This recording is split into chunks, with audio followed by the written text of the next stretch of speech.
Here is how to change keybinds in Apex Legends. Changing your keybinds make you have better control of your character. First is you open up your game and load into the lobby.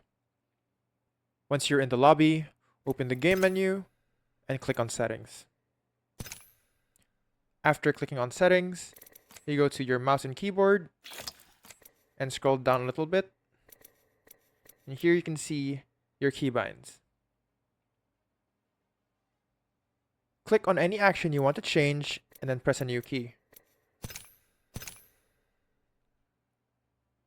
You can also add another keybind on top of the keybind that already existed, so you can have two keys for one action.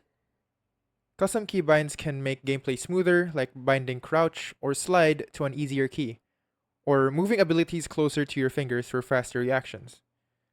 Better keybinds mean quicker movements, cleaner fights, and less hand strain. Test them in the firing range, and you're good to go. That is how to change keybinds in Apex Legends.